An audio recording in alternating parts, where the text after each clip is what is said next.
วัลได้ออกมาประจำหน้าที่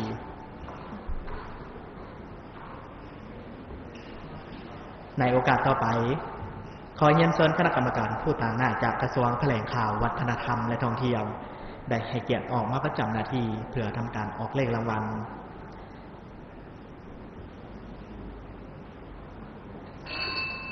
สลากพัฒนา5/45รางวัลที่1ต้องคือหาหมายเลขที่สลับอยู่ตำแหน่งใดก็ได้มูลค่ารางวัลเริ่มต้น1คือ250ล้านกีบรวมเมียกว่ารางวัลสลากพัฒนา5/45หน่วยที่1ได้แก่หมายเลข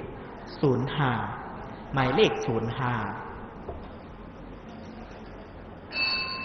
รางวัลที่2ต้องถูก4หมายเลขจะสลับอยู่ตำแหน่งใดก็ได้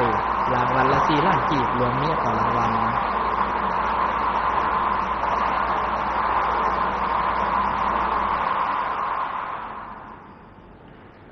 หน่วยที่2ได้แก่หมายเลข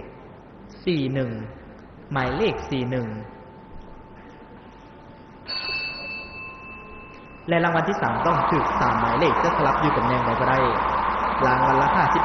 52,631 กีบรวมเมียกว่ารางวัล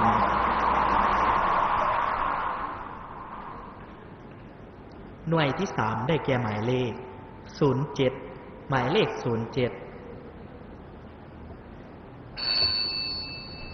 สำหรับรางวัลที่1กรณีเงินรางวัลสะสมเงินจะได้บวกกับรางวัลเริ่มต้น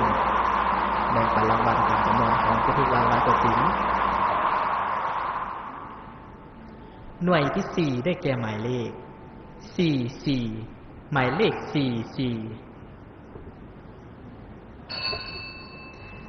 สลากพัฒนา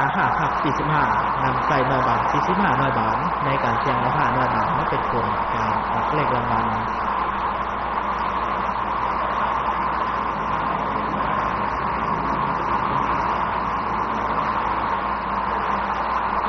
กำหนดการรับเอาเงินรางวัลสลากพัฒนา5/45แม่น30วันนับแต่มื้อออกเลขรางวัลและหน่วยที่5ได้แก่หมายเลข01หมายเลข01ขอขอบใจคณะกรรมการการออกเลขรางวัลสลากพัฒนา5/45ก็ได้สำเร็จเป็นที่เรียบร้อยต่อไปแม่นจะได้ทวนคืนผลการออกเลขรางวัลให้ประธานได้รับทราบอีกครั้งผลการออกเลขรางวัลหวยพัฒนาประจำงวดที่54ออกข้างวันที่15เดือนพฤษภาคมปี2024